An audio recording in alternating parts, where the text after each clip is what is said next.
Check one, two, three.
We're going to call the meeting to order. This meeting has been given public notice in accordance with Section 19.83 and 19.84 Wisconsin statutes in such form that will apprise the general public and news media of subject matter that is intended for consideration and action. Roll call shows Trustee Borst present. Trustee Pieper is online, and I have not heard from Trustee Baum, so I think he's on his way. Please be advised per 1984 that information and comment will be received from the public. It is the policy of this municipality that public input be limited to a 4-minute period per person, with the time extension granted at the discretion of the chairperson. Be advised that there may be limited discussion of the information received, but no action will be taken under public comments. Comments that may be injurious to village personnel or other individuals will not be allowed. Is there anyone that wants to come forward for citizen comment?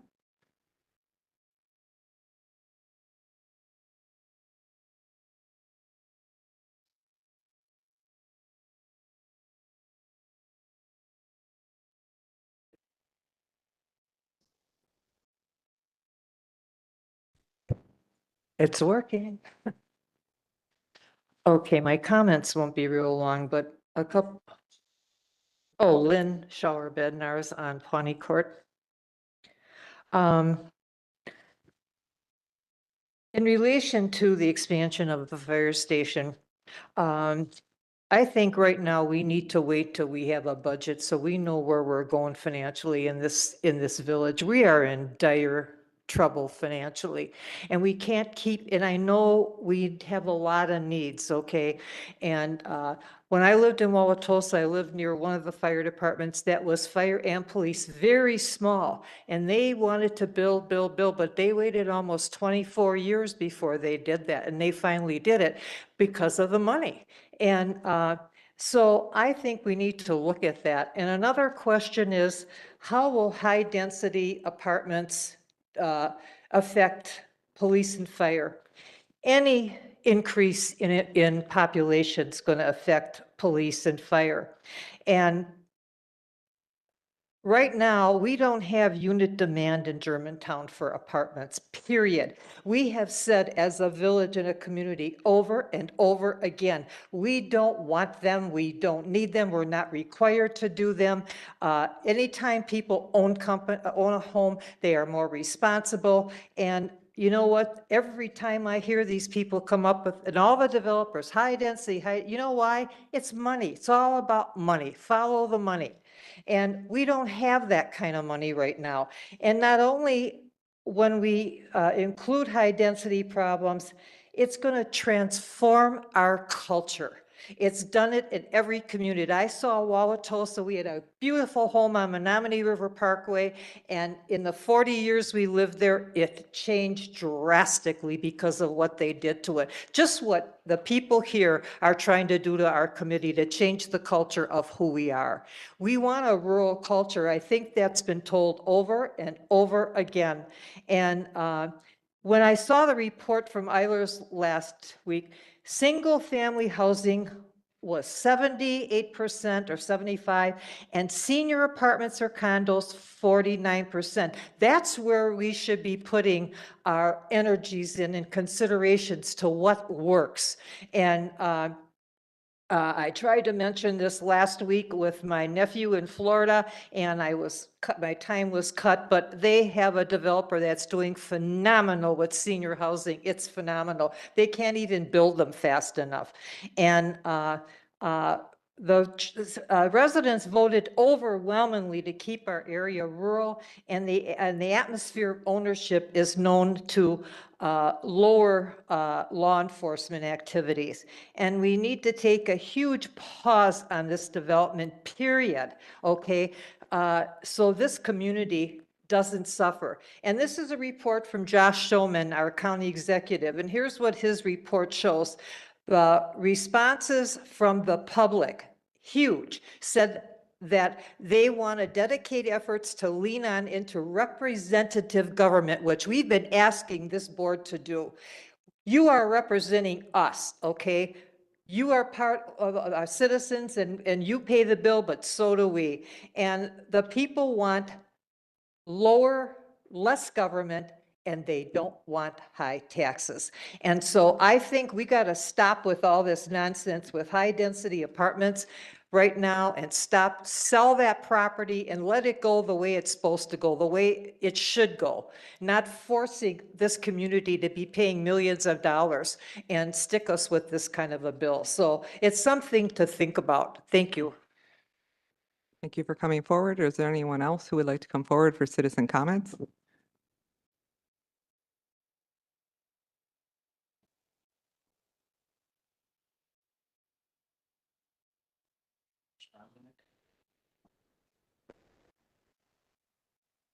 Okay, Melanie Smythe, N140W17938 Cedar Lane. Just a couple of quick things. The item that's to do with the fire station number 2 being expanded, I'm generally in favor of that, even though I haven't seen the details of it. I think it's a much more cost-effective, likely to be a more cost-effective approach. It's also more immediate. Something can be done about it sooner rather than waiting for a joint police and fire building location to be worked out. Right now, the department needs the space. They need the additional ability to do their jobs. And so I think that in general, as long as it's worked through the budget process, and has consideration for whatever else might need to be a give, is generally okay. So as a general rule, I'm for it, and especially because back apparently in 2017, there was a promise made that within 3 to 5 years, apparently a second or a third, actually, fire building would have been built in as well as the number 2. That's something that you can ask the fire department about. My last thing is just a question with the ongoing discussion about more than 3 stories of buildings. Is the fire equipment capable of handling fires that may occur above 3 stories in the village? And to what story level is that? How many? 10? Okay, thank you. Those are my comments. All right, thank you for coming. Please clarify that. I'm not sure that the audience heard that. The firefighting equipment can handle fire structures up to 10 stories. That is what the fire chief said. Thank you.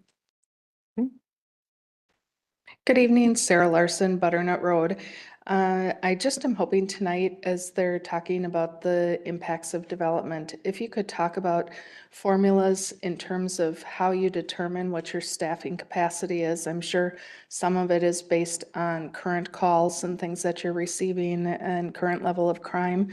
But I wonder if you factor in just number of population.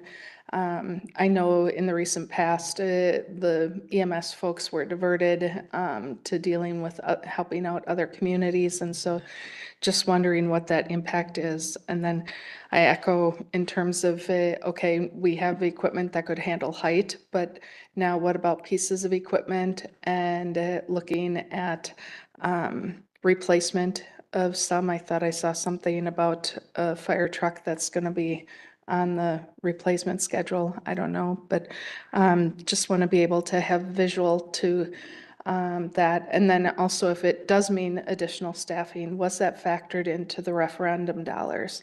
I do support the upgrade and renovation to the fire station, but I do kind of feel a little bit duped given that the referendum passed and we were told that you could make do with what it was. And so I hope that as we talk about these things, that thorough planning is done. Thanks. Thank you for coming forward. Is there anyone else that would like to come forward for citizen comments?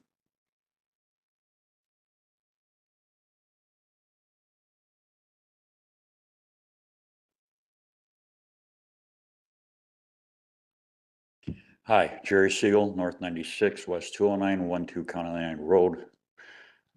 You guys did a traffic survey west of Maple Road to Lannon Road, And that's the first time I've seen one done out there in years. I know the police department is shorthanded and they can't patrol out there like they should. I don't know what's gonna happen with this high-density housing they wanna stick out there.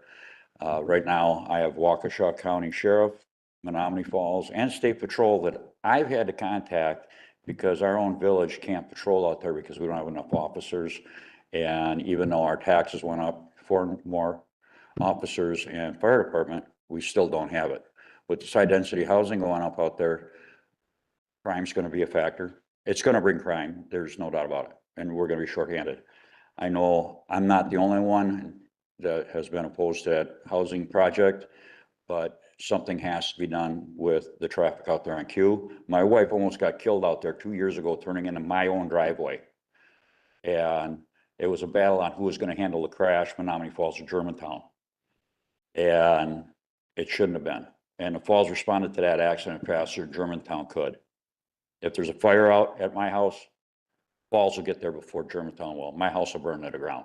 What's gonna happen with this high-density housing that's gonna be going up out there?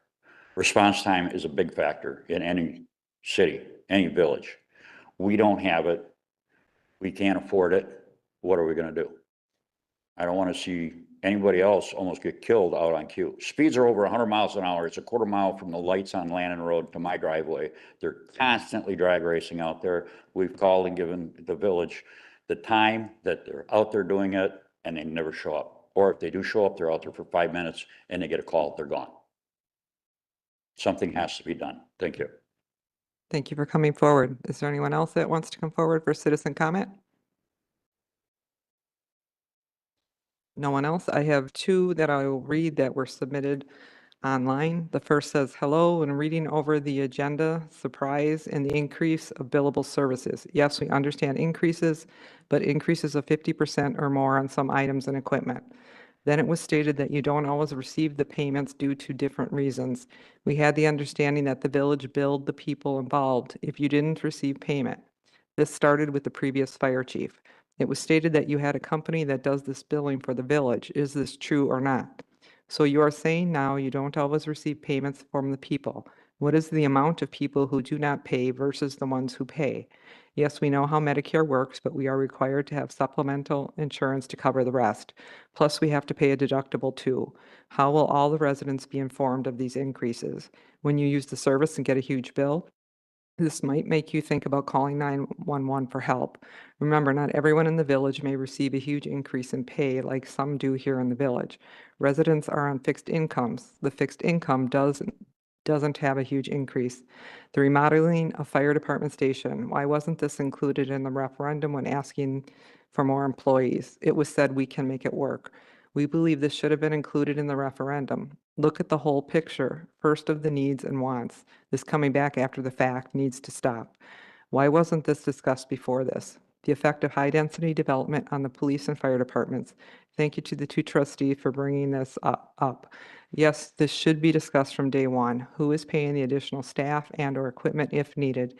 Yes, we know how much a new ladder truck would cost, not cheap. Hopefully, it doesn't fall back on the taxpayers again. Please keep in mind our comments when voting and discussing the items. Thank you for your time, the Schneiders. And then Village of Germantown Public Safety Committee. On behalf of the Germantown Firefighters Local 4854, we respectfully urge the committee to vote in favor of the proposed remodel and expansion of the Edison Drive Fire Station. When the Edison Drive Station opened in 2001, it was staffed by 3 full-time personnel during daytime hours. At night, no personnel staffed the station overnight, and calls for emergency service were ran by community members or paid on-call firefighters and EMTs. Operations were also supported by a second location on Park Avenue. Since then, Germantown has flourished and experienced exponential growth, and the demands on public safety services have increased. Today, our department operates exclusively out of the Edison Drive location, staffed 24/7 by 29 full-time personnel. The Edison Drive station was not built to meet the demands of a full-time, single-station operation. Numerous deficiencies were identified during the needs assessment last year. For example, the kitchen is original to the building and constructed from deteriorating particle board, cabinetry, and laminate countertops. It no longer meets modern building codes or ADA accessibility standards. Bunk rooms are approximately 50 square feet in size, too small for our taller members to lay down. Storage and office space is critically limited. Broom closets have been repurposed as offices. Rooms are serving multiple functions as a dormitory and an office, and the fire chief has been relocated off-site due to such little room. There is no space for required belongings and gear, leading to improvised and inefficient temporary solutions in every area throughout our house. Many other examples of the station not being built for the purpose that it currently serves exist, most of which can be located in the needs assessment or on a tour of our station. In addition to spatial limitations, there are significant health and safety concerns that need urgent attention. Mold has been repeatedly found in the walls and HVAC equipment despite ongoing cleaning efforts. The HVAC system is not sealed and is located in the apparatus bay, allowing exhaust fumes and carcinogens to circulate through the living and working quarters that we spend 1/3 of the year in. Walls are not insulated, allowing wall temperatures to fall below 40 degrees during winter months within our sleeping quarters. In the summer, despite the use of 2 residential dehumidifiers and 1 industrial dehumidifier, humidity levels regularly exceed 70 to 80%, causing discomfort and contributing to moisture-related damage. There are no private locker rooms or secured restrooms. The sole restroom lacks a lock, and privacy is limited to a donated shower curtain, posing concerns when members are showering after calls, which becomes more problematic when public programs involving children are taking place in the station. This station is our second home, affectionately referred to as a firehouse. Some of our members spend over 3,500 hours each year at this firehouse, almost 70 hours a week. While it would be nice, we are not asking for bells and whistles with this renovation. We are simply asking for a safe place with adequate working area for us to keep our residents safe. In closing, Germantown Firefighters Local 4854 would like to thank this committee and the residents for their continued pursuit of public safety excellence. We urge the committee to approve the much-needed and overdue improvements at our firehouse to keep our members safe and healthy so we may continue to serve our community. Sincerely, members of Germantown Firefighters Local 4854. Before we go on, is there anyone else that wants to come forward?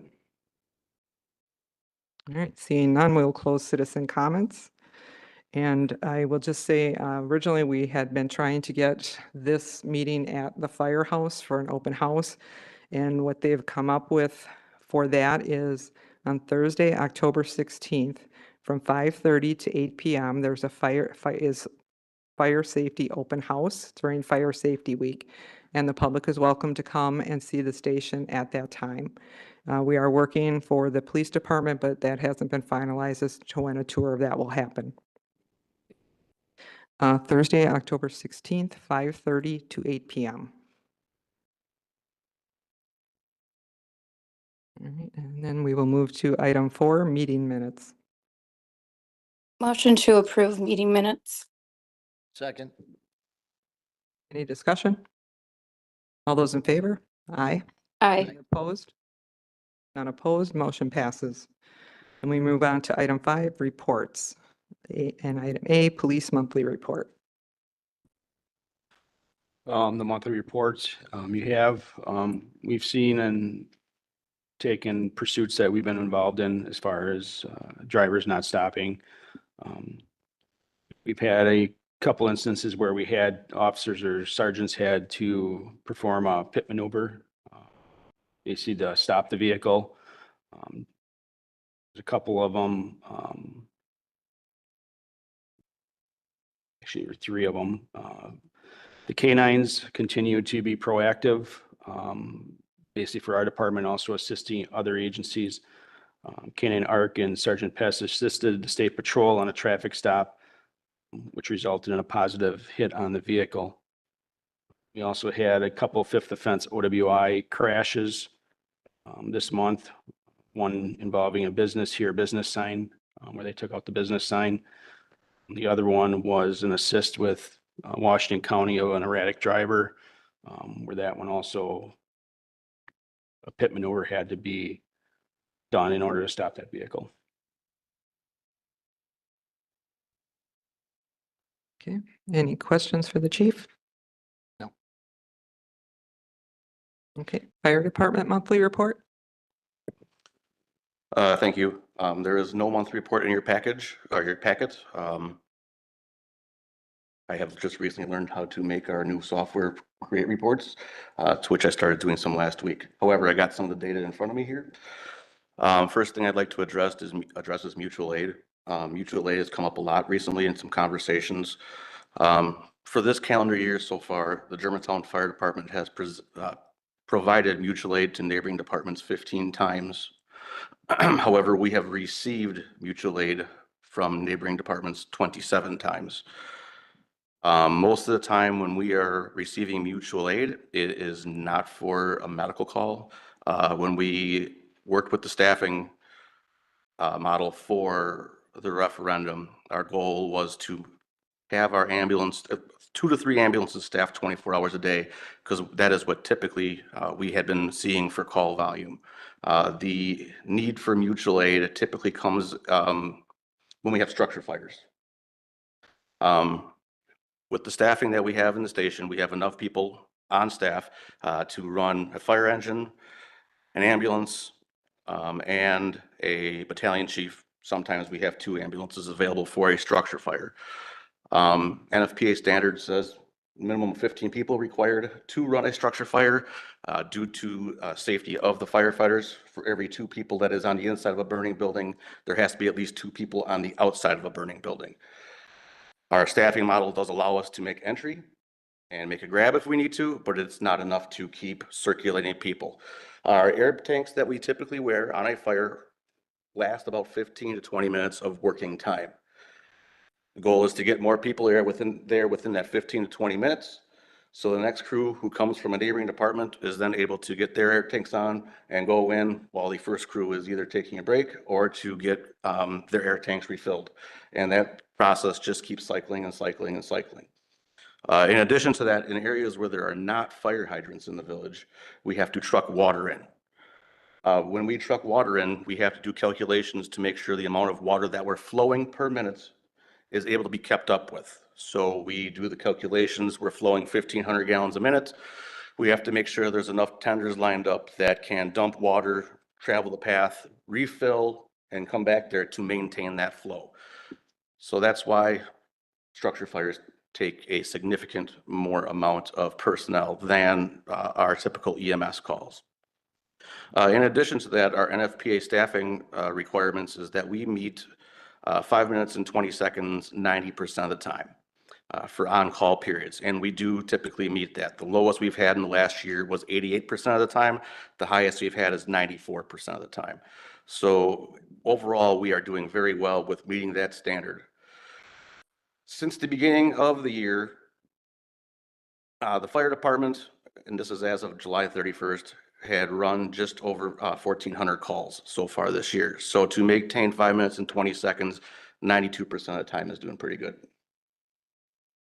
Okay. Thank you. Did anyone have questions for Chief Delane? At this point. Okay, then we will move on to overtime report. The dispatch overtime is significantly less now because the consolidation happened on July 7th. Sergeant overtime should be going down. We had 2 sergeants on FMLA, and we were short 1 for a while with the promotions. We're fully staffed now. And patrol overtime with the vacations and everything during the summer, also being 6 officers short right now, still not certified and on the road. That contributed to the overtime. Okay. Would it be possible, would it be possible in the future to get like year-to-year comparison this year compared to last for overtime? Yes, get that. Okay, if we could see that next month, I'd appreciate that. You Trustee want the Baum? entire year? Yes, please. What are the projections for overtime going forward? If you have any, are we looking to, based on what we've got going on, we're looking for overtime to diminish over the next few months, or we're still having problems and overtime is going to increase?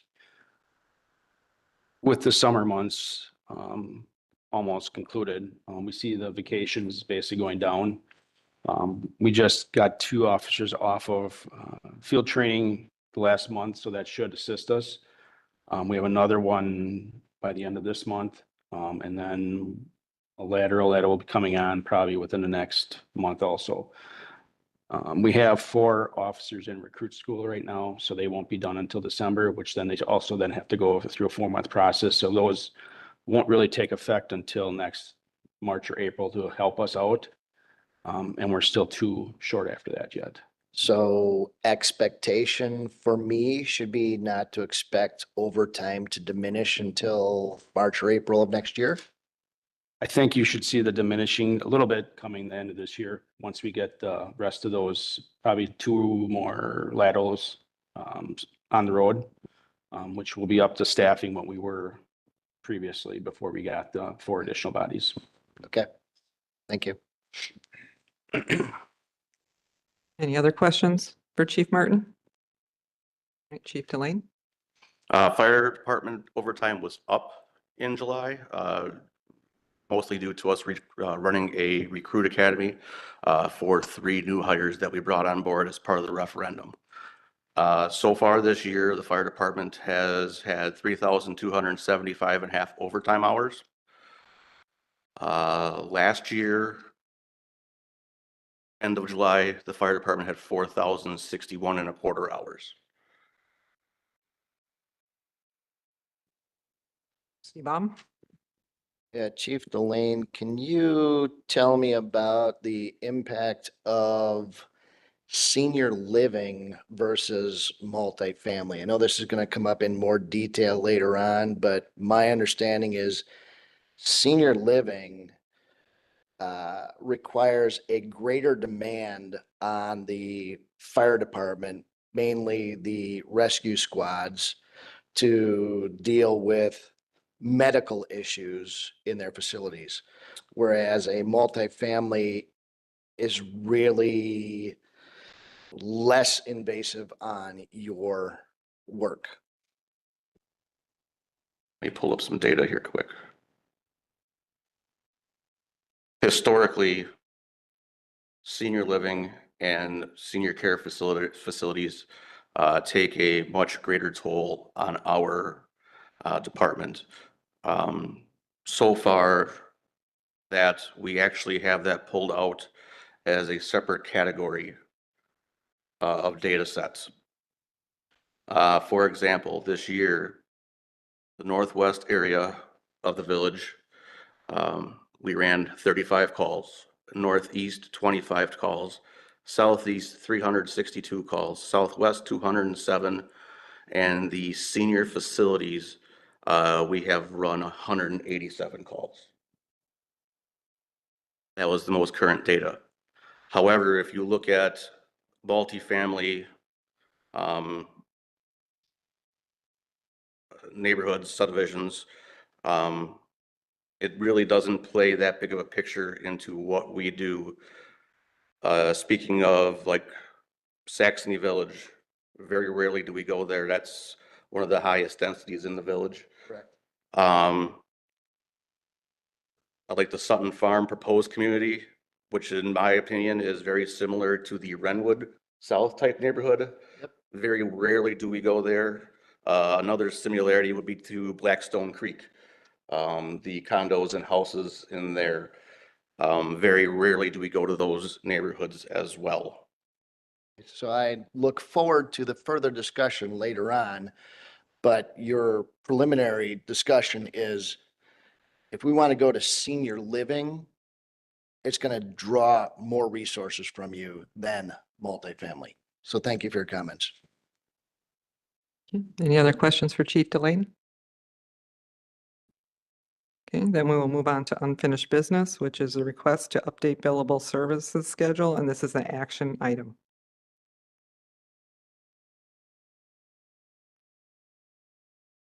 Are you presenting, Chief Delane?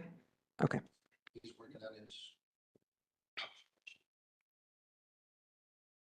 Every few years, we bring forward to this committee updates to our changes or updates to our fee schedule.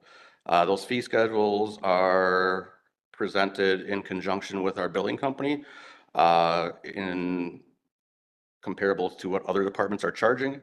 comparable to what Medicare allows, and compared to what our costs of supplies are. Excuse me. The last time that this was brought to this community, our committee was, with the exception of some minor tweaks, I believe, looking back, was 2018. And what we are looking at here is just to update our schedule. In addition to that, there are things on here that we can bill for that we hadn't historically billed for. For example, we have the ability to go and bill the state of Wisconsin for incidents that happen on US 41. Spillers, when it comes to vehicle spills, car accidents, things of that nature, we are allowed to bill cleanup costs. We also, as we provide CPR training to the community, we never really had a fee schedule on what our actual costs are to provide that training to businesses and members of the community. This document shows what our costs are and what our costs would like to be for the billing going forward. Our billing company does take a percentage of this, which we had just renegotiated. Historically, our last billing company was 8%. Our new billing company, we negotiated down to 3%. So we should be seeing more revenue come into the village. Additionally, we never really had any charges for reinspection of buildings that may have had a bad fire inspection. So it was always on our cost to go back there to check to make sure that they are living up to their obligation on the making sure their building is safe. And the state supplies money for us to go there twice a year. But if we have to go there more than twice, this should be on that building owner to cover those costs. So this document outlines all those costs and some of the newer ones in hopes of recouping some that we may not have had or may be losing. Trustee Baum? Were we not aware that we could bill the state for incidents on Interstate 41? There was always can't say that we didn't know. We knew that there was a way to do it. We weren't aware of how that worked out. The new billing company is aware of that and will help us do the billing for that. So we won't have to worry about trying to figure out how that exactly works. It'll be included in our reports. Thank you. Okay, and then just so I'm clear, if you have to go back to a business that has a violation, you don't charge them unless you have to go back more than 2 times? Correct. Okay, thank you. Any other questions? Trustee Borst? Can you explain why some calls are never paid or only partially paid? So what typically happens is we do have the ability, and Matthew might be able to help me with this one. What is it? It's Badger, the way that we can recoup costs through taxes. State debt collection, yes. So we do have the ability to go after some things, but other things that we may not ever recover from are, quite honestly, if it's a cardiac arrest or a death and there is nobody that's available or a family member or an estate to recoup those costs from, we do try and go back to the state collections through taxes to try and recoup some of those costs. Some people honestly just disappear and we never hear from them, never see them. Some people, provide false identity to us, and we are not necessarily in the business, especially in an emergency situation, to try and verify that this is the person that we are dealing with. Some people we have worked out payment plans with, but typically anything that we do not get reimbursed for, I believe it's in the list at the end of the year where the village does write off, or after a certain period of time, it does get written off, if I remember correctly. But the billing company does go after it. The billing company is also a debt collection agency and will set up terms with the patients that we are known and do work. Okay, thank you. And just as a follow-up, is there any impact to residents as a whole because of the changes? There isn't any changes to the tax structure or anything along those lines, no. Okay, thanks. Trustee Baum? This is a policy and a procedure that has been in effect for numerous years. As long as I can remember. This is not something new. There are those people out there who we do not know of. Like you said, we check their names. They don't exist. We've been doing this for years. We've had a professional billing company since 2003. So this process has been in place since at least that time. Prior to 2003, we would bill ourselves, the fire department would bill out individually. It became untenable with the amount of calls that we had been receiving and try and keep up with the paperwork that went with that. It was much more cost effective, and we ended up collecting much more revenue when we switched to the billing company. Okay. Trustee Pieper, did you have any questions? Sorry, I'm driving and trying to find the mute. I have no questions at this time. I think I'm in support of the policy changes. Okay. Are there any other questions?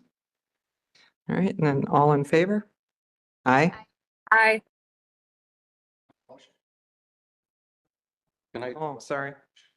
before you vote, can I just add one more thing? Sure. In our past billing programs, it was a itemized bill. So the billing company would go through and use every little thing that we did. If it was a syringe or IV tubing, that would be a separate bill. This is a one cost bill to simplify everything, and also allows us to then collect more money from Medicare too. I will make a motion to approve the request to update the billing service schedule as presented. Second. Okay, all those in favor? Aye. Aye. Aye. Any opposed? None. Motion carries. We will move on to new business. Item A, application for a one-time special event outside premise extension at Big Sky Country Bar and Grill on 8/16/2025 for the Stars and Stripes Honor Flight Charity Golf Outing, and this is an action item. Move approval as presented. Second. Any discussion? Not seeing no discussion. All those in favor? Aye. None opposed, motion carries. We'll move on to new business item B, application for a temporary outdoor entertainment permit for Big Sky Country Bar and Grill on 8/16/25. Approval as Motion to presented. approve. Second. Any discussion? Okay, all those in favor? Aye. Okay, none opposed, motion passes. New business item C, application for a temporary Class B retailer's license, Germantown Historical Society's Oktoberfest, 9/27/25 to 9/28/25. Move approval as presented. Second. Okay, any discussion? All those in favor? Aye. Okay, hearing none opposed, motion passes. On to new business item D, renovation and expansion of Fire Station 2, and this is an action item.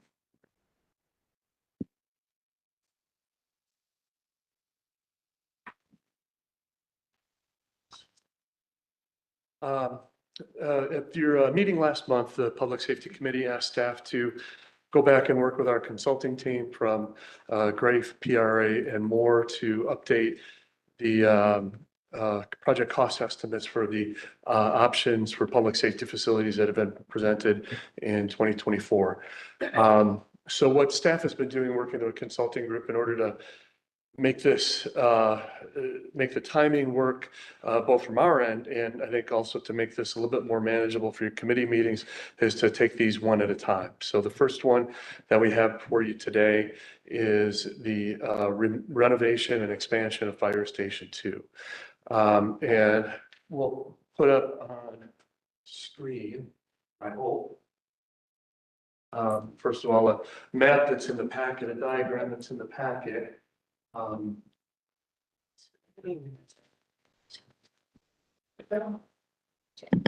right. Oh, that'd be great. So there are two alternatives that staff and the consultants worked with to present to the committee this evening. The first one is what we're referring to as the east expansion. And if you can visualize Fire Station 2, The brown area in the middle are the bays where the fire trucks are stored and maintained. The area to the left is mostly existing structure. When you walk in to the vestibule, the kind of yellow area there, into the hallway, and to the left, you'll see the administrative assistant's office. The chief's office is to the right, and then further up to the left, the training facility and the kitchen and the staff area. Under this proposal, there would be an expansion. Everything to the right of the central bay, the brown area, would be new.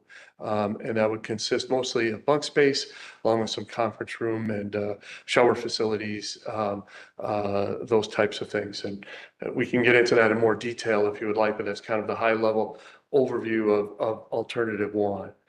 Alternative two, let's see if I can, this was what we have been referring to as the north option. And we looked at this primarily for potential cost savings. As the numbers came in on the east option, we wanted to try to find some ways and look creatively at maybe reducing the cost of the expansion project. So under this option, you can see that the addition is on the northwest corner of the building, where some walls would be knocked out. Some of the bunk rooms and showers and those types of facilities would be put on the northwest corner of the building. And again, that was primarily as a cost-saving option. I think as when Chief Delane speaks, I think the consensus in the fire department is that the east option is the preferred option. So this information was in the packet. We had a meeting with the consultant team this morning to finalize cost numbers, and I will pull those up now.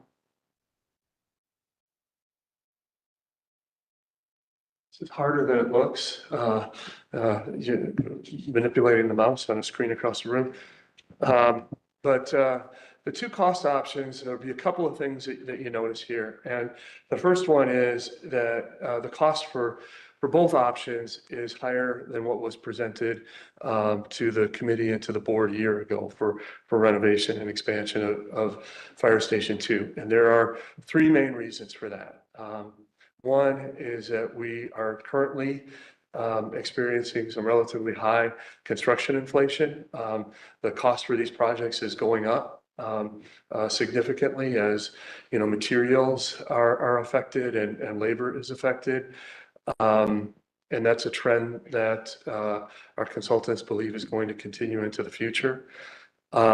Secondly, as there was further review of Fire Station 2, there were some additional items in the existing structure that they found that needed to be replaced or fixed or enhanced. I think that involves everything from mold in the walls that is taken into consideration in these estimates, to the PA system, which is, the original dates back to 2001, to some of the materials in the kitchen. And then the third item is these estimates include owner's items. So for example, furniture that would need to be replaced, some of the other equipment within the facility that would need to be replaced, and the estimates last year did not assume that. So that's why you see a significant increase from the $5.2 million estimate to the roughly $6.5 million estimate for both of these alternatives. The other thing that was at least striking to me, looking through these numbers, is that they were relatively close. I think that when we were looking at these options, we expected that there would be more of a difference, more of a savings from going out that northwest wall and expanding in that area. And instead, these options are pretty close. And given how close they are, and given the fire department's preference for the east option, I would recommend moving forward with that east option. The final thing that I would say, then I'll ask Chief John Delane to add his comments, but is to recommend moving this forward. And my request would be to move this forward to the village board at the earliest possible meeting, either with a negative or a positive recommendation or no recommendation at all. But as we start looking at what the situation is at Fire Station 2 with the things that they're dealing with at this time, I think it's important to get this project moving and move along. And getting one project moving, one thing started, allows us to then start to focus our attention more on some of the other things that need to be addressed. The police department, also has some significant needs that need to be addressed too. So, again, we brought this forward. There's, I think, fewer questions or variables with Fire Station 2 than there are with some of the other decisions that the Public Safety Committee and the Village Board are going to have to make. But it is critical that it start moving forward in the process. Last comment that I'll have about including it in the budget process. So we have a 5-year capital plan that the Village Board reviews every year, and the police and fire facilities have been included in that plan since the first one that I worked on here back in, I think, 2019. And they were in the most recent one for planning and design work to be done in 2025 with construction to start in 2026.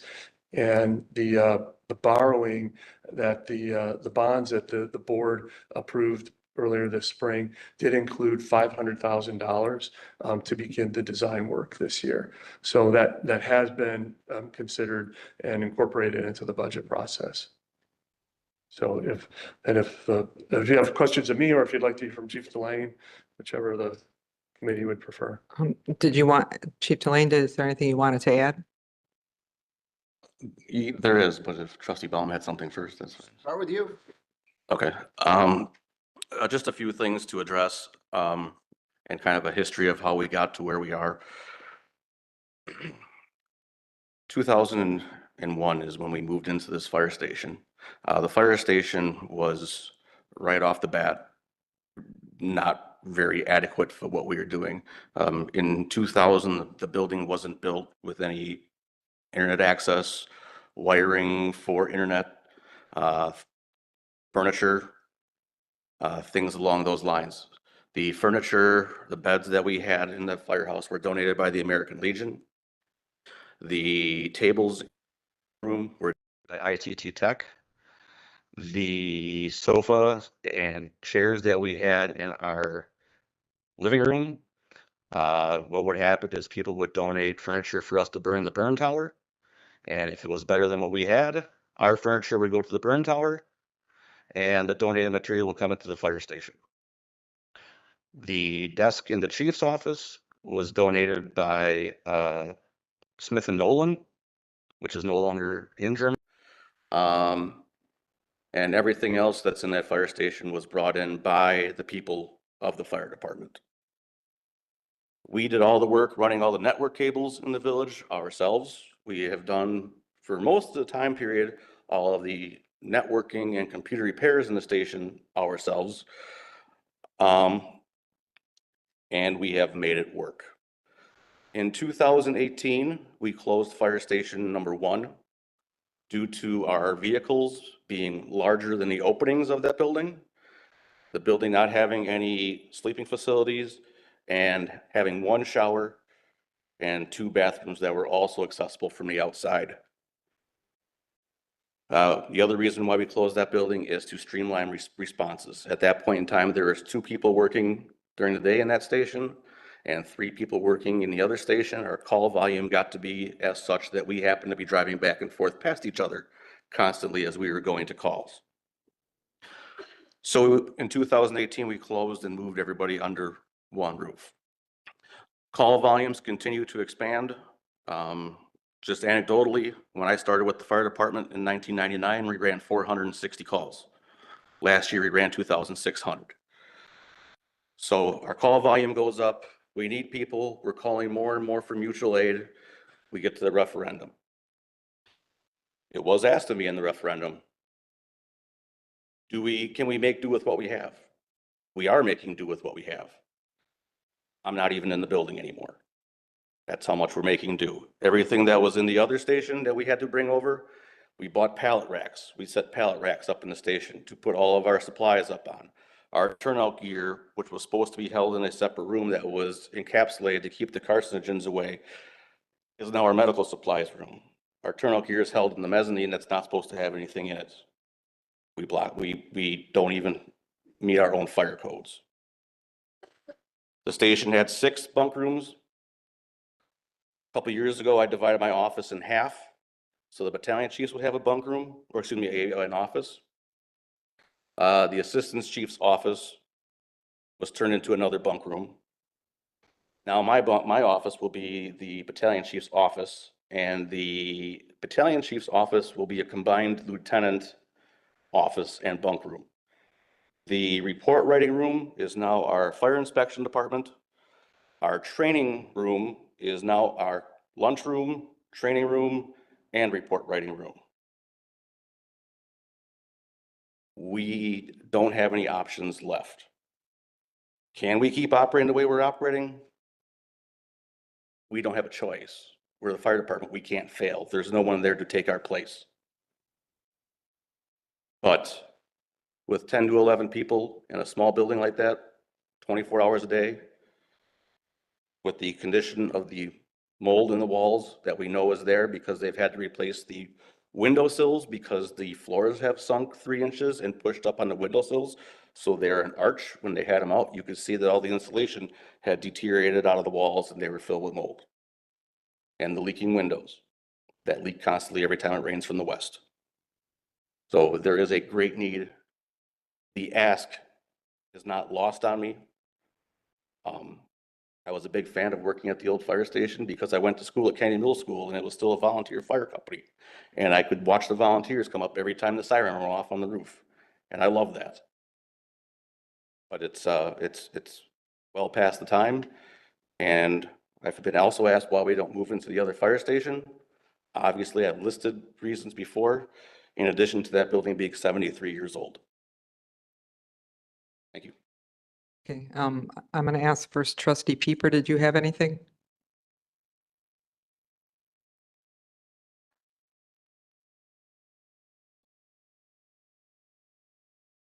Okay, trustee Baum? Okay. Chief Delane, I agree with you 100%. You guys need additional facilities. My point of view is which option is the preferred. I disagree with what you were saying. If you can go back to the first option that you prefer to have, I will explore that option a little bit. Got that one before it. There you go. Okay, the dark beige in the center is your equipment bays. We're gonna need more equipment in the future. You're gonna need a 5th, a 6th bay. In this concept, you eliminate the ability to put another bay attached to the existing equipment bays. I have a problem that this option cuts off a significant future expansion. You go to the second option,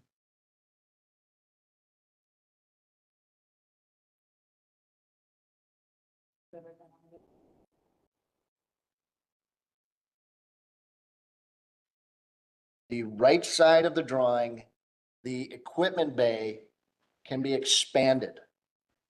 You can add as much equipment as you need to. You're gonna say, but I need to add, every time I add more equipment, I need to add more people, I need to add more bunk rooms.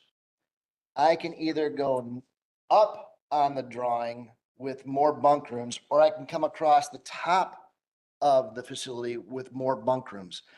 This option allows you more opportunity for future flexibility than the other option. So I will push for you to go with this option as opposed to the other. I will look for comments before I make a motion. our thought process in working with the other, the east plan was that allows us to have work done on the east side of the building without affecting our operation. Once the east side has been completed, we can move to the east side, and the work that needs to be done on the west side can then be completed without us having to relocate or find other areas or have the dust and things along that aspect. I will accept that and challenge you that in the northwest option, you can build a majority of that facility and only have minor impact by doing the remodeling. I think the minor impact is more acceptable than the lack of future expansion. I can even expand the living facilities, which is the center pink area with the big table in it. I can expand that out to the patio. There's just more flexibility in this option than the other one does. I see your point that I build everything on the east side and then I move into that and then remodel the west side. But you've cut yourself off from future. And I focus on the future. Where are we going to go with the future? And I totally understand what you're looking at, and I don't believe we even looked at it that way one bit. Could we have someone from Moore come up and just address those comments? Give us a little more information? You know, I was just going to suggest, and especially given the time where we are in the meeting, I think these are very good suggestions. It's something clearly we haven't given a lot of consideration. If the committee does move this forward to the board, those are some things we can discuss with the Grafe Moore PRA team and have a more thorough response at the village board meeting. So then we would look to make a motion to send both forward to be addressed at village board. I've made the motion to approve the renovation and expansion of Fire Station number 2, have I not? I will make that motion with no option. Yes. I will make a motion to approve the renovation and expansion of Fire Station number 2, not specifying option A, 1 or 2. That is to be discussed later. Yeah, I'll second. Any discussion? Do we have a second? I just seconded. You did? I second. All right. Trustee Borst? Yep, just a question for clarification purposes for residents. With all the work being done on Fire Station number 2, the proposed work, is that station always going to be around, no matter what the outcome is of the potential new public safety building? The plan at the fire department is to keep that station around. If it was ever decided or approved that a public safety building or a fire station, another fire station would be needed or prudent, we would be looking on the east side of the village someplace for another facility to help improve response times to the certain areas. Okay. Okay. Any other discussion? All those in favor? Aye. Aye. Okay, none opposed. Motion passes.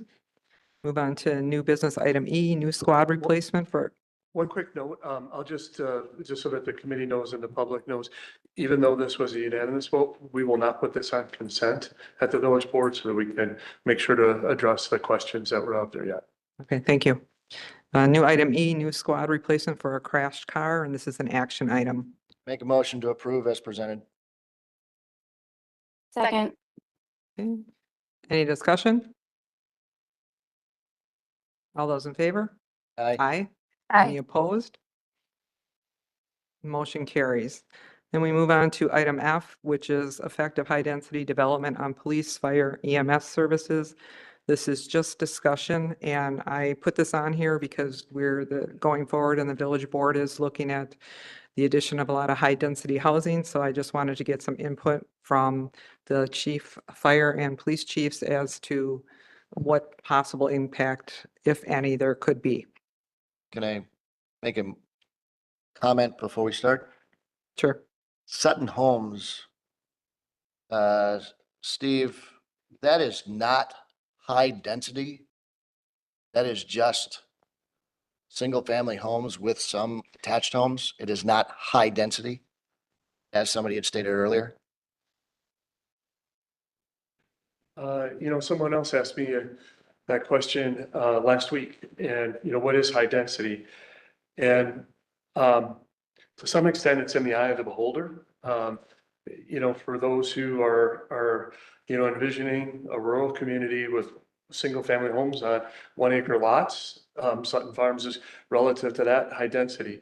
But I think talking to the chiefs, for their purposes, when they're planning emergency responses, et cetera, Sutton Farms is not considered to be high density. There are other neighborhoods within Germantown that are of similar density that in current existence. Runwood South, I think, would be a good example of that. Thank you.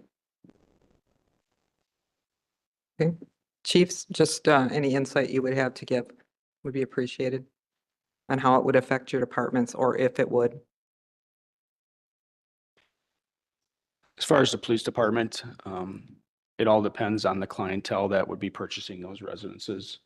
I can't say if it's going to affect it or not. We're at staffing levels that we were 20 years ago, and we had all the construction in Germantown down on Highway Q on Division Road.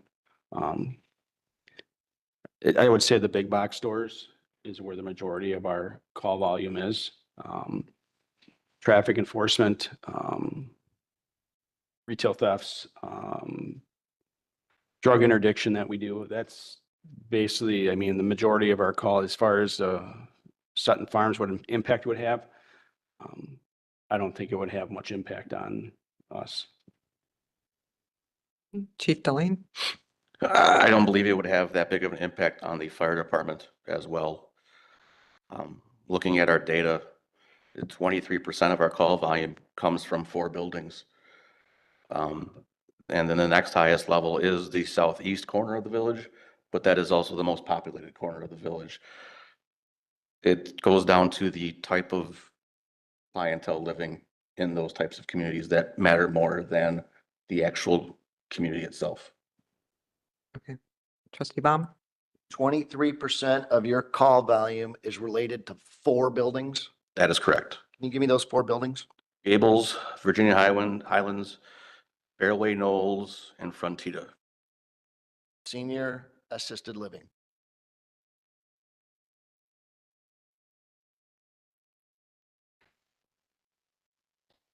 Anybody else have anything they wanted to add?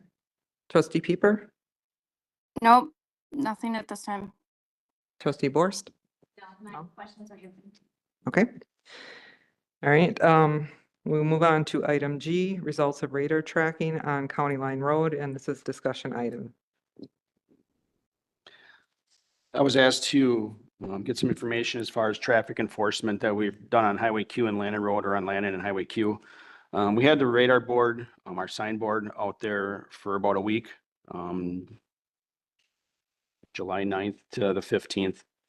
I have 4,148 pages of documentation from there. Unfortunately, I didn't want to send that all to you. Well, because I looked at about 1,000 of them, ranging for about 20 minutes, between 4 o'clock and 4:30. And the average speeds were between 30 and 55. The speed limit on Highway Q, it fluctuates from 50 to 35. You go from 35 past Culver's up to Maple Drive, which is the exit from Walmart on the Highway Q. At that point, it goes up to 40 miles an hour to the stoplights, Lannon and Q. From there, it goes up to 50 miles an hour to Amy Bell Road. So you're going to have the fluctuation of speeds going through there. You're going to have the stoplights. There's some outliers that are 60, 62. don't know which direction they're coming from, if they're coming from the west going east, where they're coming from a 50 going to a 40. But from the results I got, we had, since January,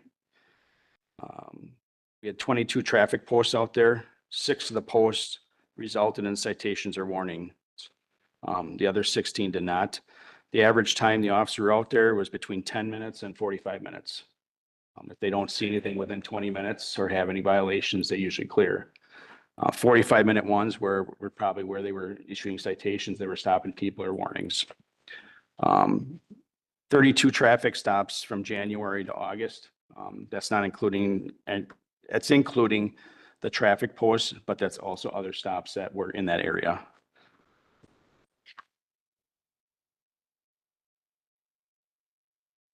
That's all I have. If you have any questions.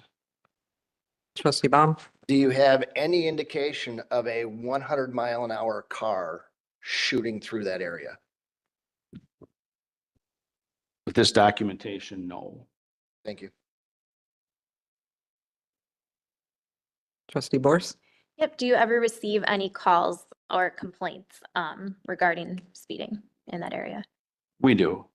And we try to set up traffic enforcement down there when we can. The comment was made, the officer's there for 5 minutes, he's got it clear. That could be a possibility. They set up for traffic and they get called to another call in their area and they have to clear and take that. I mean, due to the staffing levels right now, that's what we have to do. I mean, when we get these other officers, we might be able to establish a traffic car that could do more traffic enforcement, not just on Highway Q, but in the other areas of the village also. Trustee Baum? Whose jurisdiction is that road? It is Germantown, Menominee Falls, Washington, and Waukesha County. You got 4 agencies that should be patrolling. Well, I'm assuming Waukesha and Washington County, they don't really patrol it unless they're driving through it, but mainly Menominee Falls and Germantown. Okay. And do you ever get stats from Germantown on speeding or violations that they get? Or, sorry, from Menominee Falls. No, I don't. Okay. I could see if they have any. Yeah, I feel like that could be interesting just to combine those stats and get a bigger picture. Trustee Pieper, did you have anything? No, I was just curious about a comment that he has all the rest of the officers. Is it anticipated that we're hiring more? How many more and when? How many more officers are we hiring and when? Well, we're down 6 yet. 4 in recruit school. 2 are vacant yet. We don't have anybody left on the list. 1 is finishing field training and there's another one we have an offer out to. So by the time the end of the year is, hopefully we have the 4 from recruit school in field training, but they won't be ready until March or April, and we would still be 2 officers short.